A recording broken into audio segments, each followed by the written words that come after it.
Balone with a CTV News update. Several people claim they were racially profiled when they tried to get the COVID vaccine in Montgomery County. The incidents took place at CVS pharmacies under contract to the federal government to provide vaccinations. A group of teachers who had been assisting others get appointments say there have been at least 4 people, including 2 Latina clergy, who were required to show ID at pharmacies before getting a shot. Meantime, white people were not required to show identification. Once again, health centers and pharmacies can ask for the information to get reimbursement from insurance companies, but an ID and proof of insurance are not required to get the vaccine.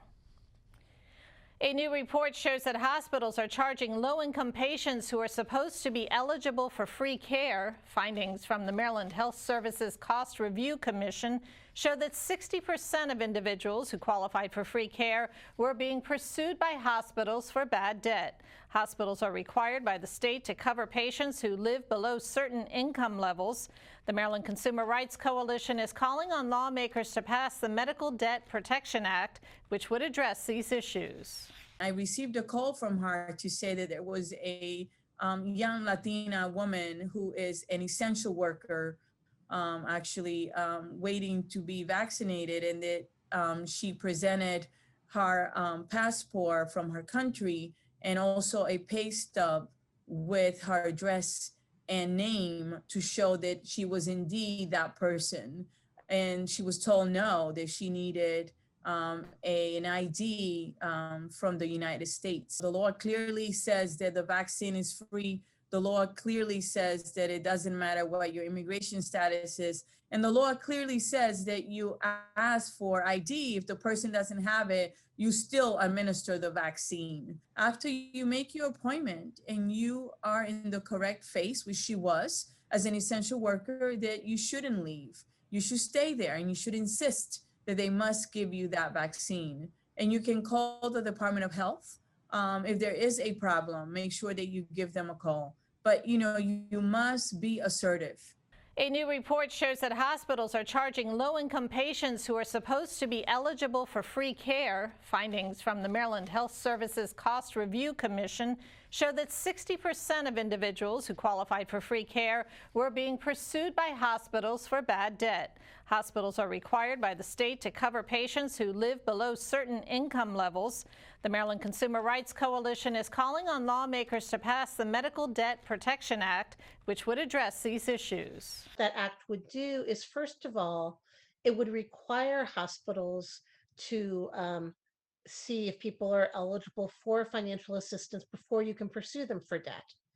Again, the state has said we want to cover people, so it basically would put some guardrails in place saying you can't pursue them for debt before first you verify they did not, you verify that they shouldn't be enrolled in financial assistance policies.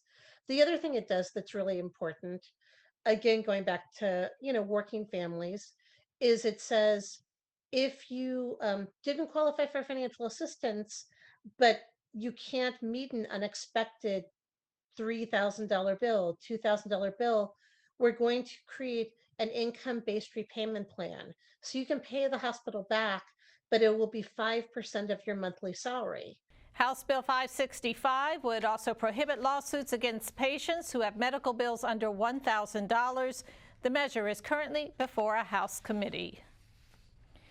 People fully vaccinated for COVID-19 can now gather indoors without masks. That's according to the CDC. The Federal Health Agency says that they can also visit with other people who have been inoculated.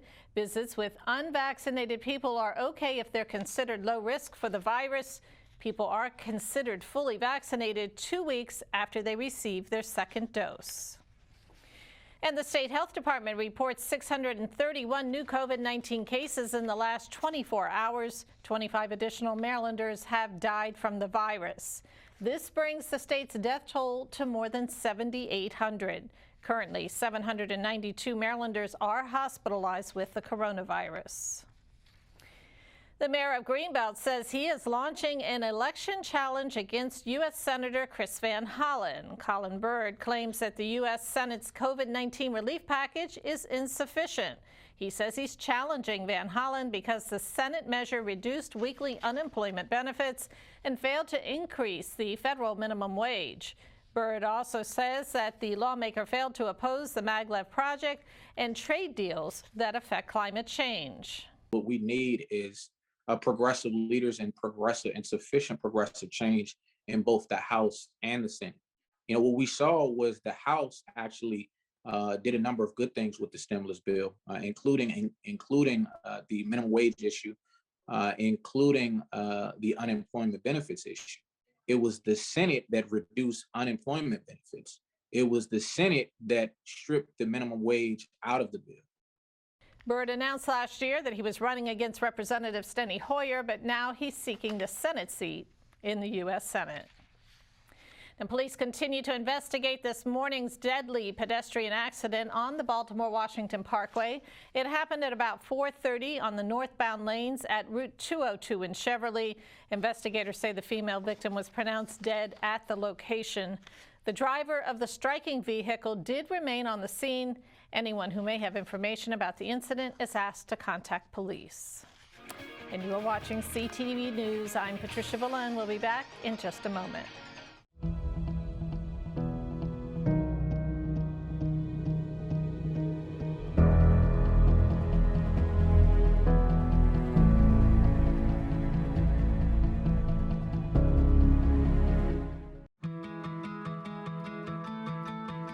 There was a time in my life where I was extremely homesick. I decided that I needed a pet. When I first saw a turtle, my heart was full. He jumped up and kissed me and jumped right into my arms. I immediately went up to the volunteers at the shelter and said, I want him. He's got to come home with me. Now I'm anything but lonely. Every day with Turtle is a perfect day and keeps me company when I'm doing schoolwork. I like it when he jumps up on the table too. He is a veggie thief. He's an incredible companion and my best friend. Can't say that I've met anybody that doesn't love him too. When I adopted Turtle, I discovered all the things that make him unique. He's a little bit of a lot of things, but mostly he's all pure love.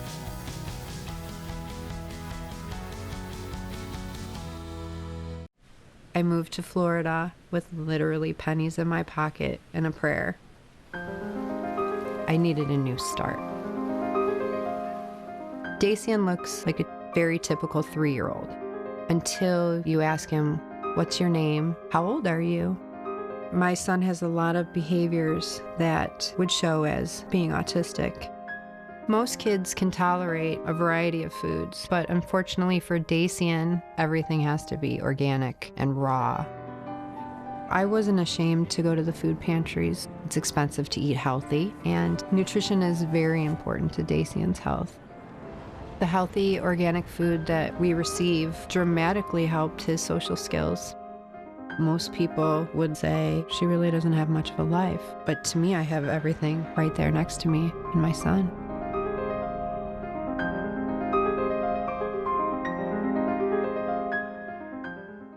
Welcome back. A violent domestic dispute lands a North Kensington man in jail. Montgomery County Police have arrested 43-year-old Reginald Dunlap for killing his wife over the weekend.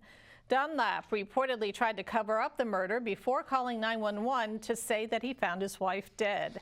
Charged with first-degree murder, Dunlap is being held without bond.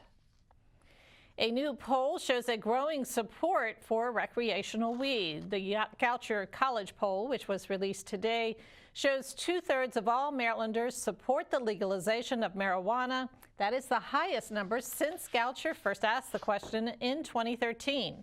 Among political parties, 77% of Democrats support legalization, and for the first time, Republican support has reached 50%. That's likely indicative of the fact that, nationwide, the country is trending towards that direction.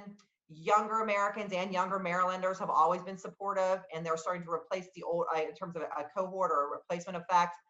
They're starting to make up larger sections of the electorate at large.